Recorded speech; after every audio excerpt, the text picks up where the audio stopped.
Buat kamu yang saat ini hidupnya merasa putus asa, pengen menyerah, tidak ada semangat, dan ketakutan yang berlebihan, mungkin video ini bisa membantu kamu untuk berpikir kembali sebelum terlambat. Karena, jika hal-hal negatif tadi terus kamu pelihara, maka suatu saat jangan sampai ada penyesalan di hidupmu. Di video ini, saya akan membagikan sebuah cerita yang akan menyadarkan kita kembali bahwasannya betapa bahayanya jika kita memelihara perasaan negatif tadi, seperti putus asa, pengen menyerah, depresi, ketakutan, dan sebagainya. Oke, langsung saja kita mulai. Kisah ini diawali dari seekor belalang dan sebuah kardus. Pada suatu hari, si belalang ini berkelana untuk mencari makanan, dan dia pun menemukan sebuah kardus yang isinya ada sisa-sisa makanan. Si belalang pun berusaha untuk masuk ke dalam kardus tersebut. Akhirnya, dengan usaha dan tekad yang kuat, si belalang pun berhasil masuk ke dalam kardus tersebut. Dia pun puas dan merasa sangat kenyang memakan sisa makanan yang ada di dalam kardus tersebut. Namun disinilah awal kemelangan si belalang tadi. Dia mencoba untuk keluar dari kardus tersebut, namun tidak bisa sama sekali.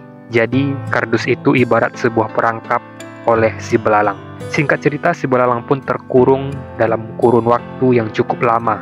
Dia hanya bisa makan dan depresi serta putus asa di dalam kardus tersebut.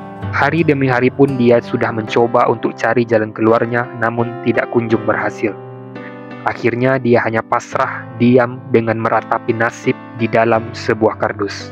Namun pada suatu hari datanglah sebuah angin yang cukup kencang, yang akhirnya membalikkan kardus tersebut. Dan di sini si belalang sontak kaget dan terharu karena saking bahagianya. Akhirnya dia bisa lepas dari kardus tersebut. Si belalang pun melompat-lompat ke sana kemari untuk mengekspresikan kegembiraannya.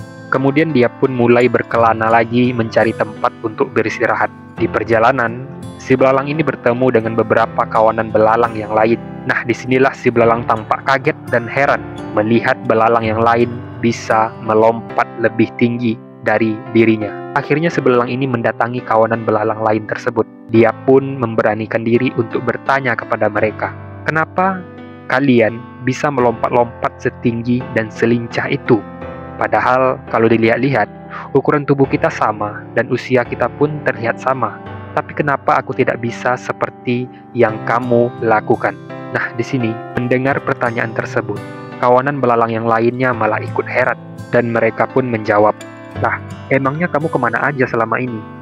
Yang kami lakukan sekarang emang sudah sewajarnya bisa dilakukan oleh seekor belalang yang di alam bebas. Kami tidak ada latihan khusus, kami hanya hidup seperti biasanya aja."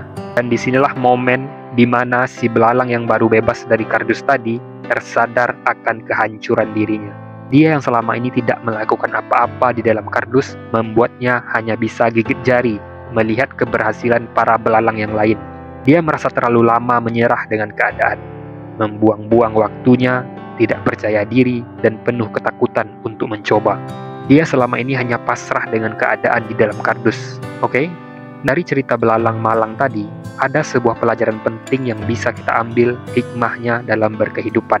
Sadarkah kamu bahwa yang dialami belalang tadi sangat sering dialami oleh kita sebagai manusia?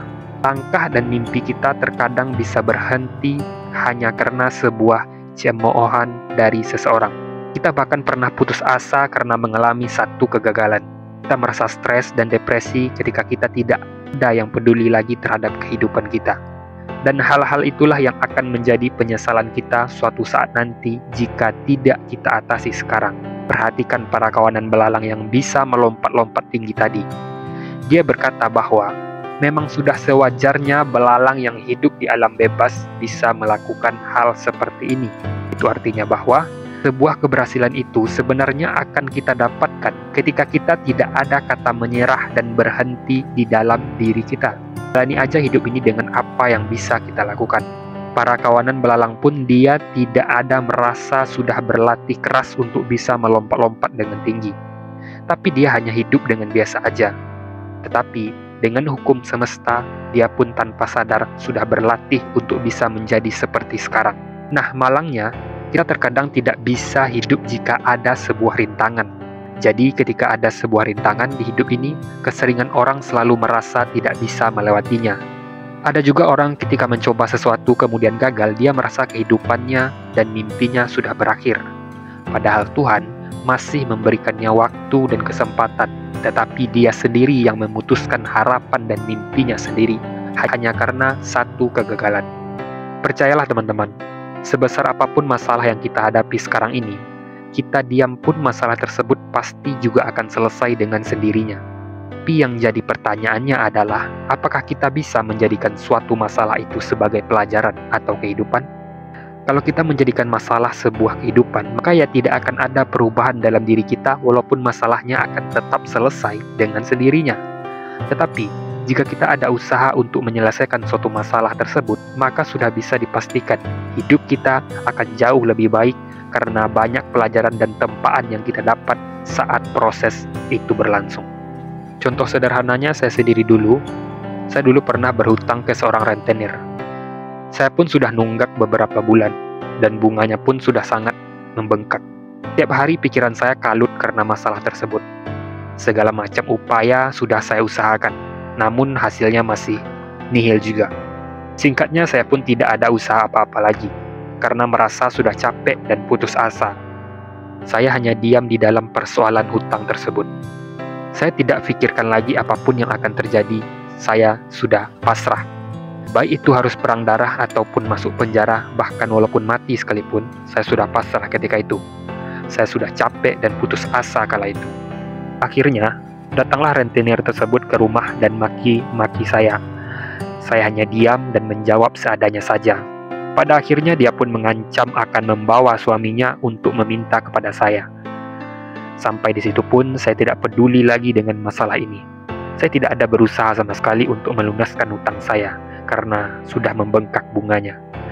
Pada akhirnya suaminya rentenir tadi nelpon kalau dia kasih waktu 3 hari dan jika tidak dibayar juga, maka dia pun mengancam saya. Di titik itulah tidak ada lagi rasa di dalam diri ini, ya. Saya tidak takut, tidak peduli sama sekali dengan ancaman tersebut. Apapun yang akan terjadi, saya jalani, walaupun akan perang darah sekalipun.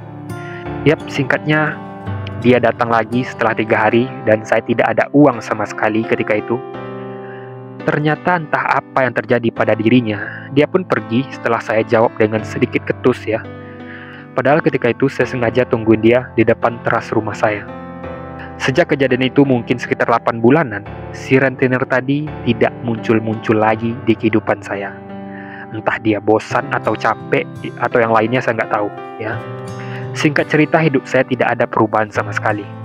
Walaupun hutang saya sudah tidak ada lagi yang menagih ketika itu, tapi hidup saya tidak ada perubahan sama sekali. Nah, itulah yang saya katakan tadi bahwa walaupun kita hanya diam jika ada sebuah masalah, dengan sendirinya masalah tersebut pun akan tetap mengalir dan pada akhirnya dia akan bermuara di sebuah solusinya sendiri.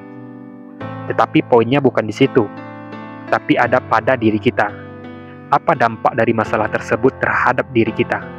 Setelah 8 bulan, rentenir tadi tidak ada lagi muncul di kehidupan saya.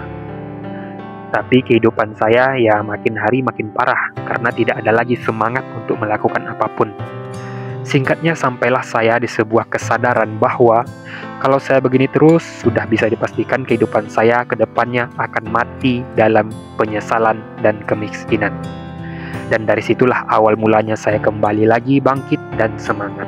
Sampai pada akhirnya 3 bulan setelah itu, rezeki pun datang dan saya cari lagi rentenir tadi untuk melunaskan hutang saya dulu. Tetapi di sini dia tidak meminta bunganya lagi, tetapi pinjaman wajib saja yang harus saya bayar, itu katanya. Disitulah saya dan rentenir tadi banyak bercerita, ngobrol, dan bahkan bisa sampai akrab. Dan waktu itu, dia sudah tidak lagi menjadi seorang rentenir. Akhirnya saya sekarang dan mantan rentenir tersebut ada menjalani sebuah bisnis bersama di bidang investasi. Nah, itulah pentingnya untuk jangan sesekali pernah terbesit di hati dan pikiran untuk menyerah dalam kehidupan ini, apapun dan sebesar apapun rintangannya. Percayalah, semakin besar rintangannya, maka akan semakin besar kesuksesan yang menanti setelahnya, asalkan kita bisa melewati rintangan tersebut.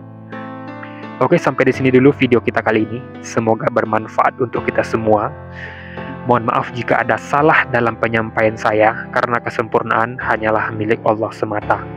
Sampai ketemu lagi di video selanjutnya. Assalamualaikum warahmatullahi wabarakatuh.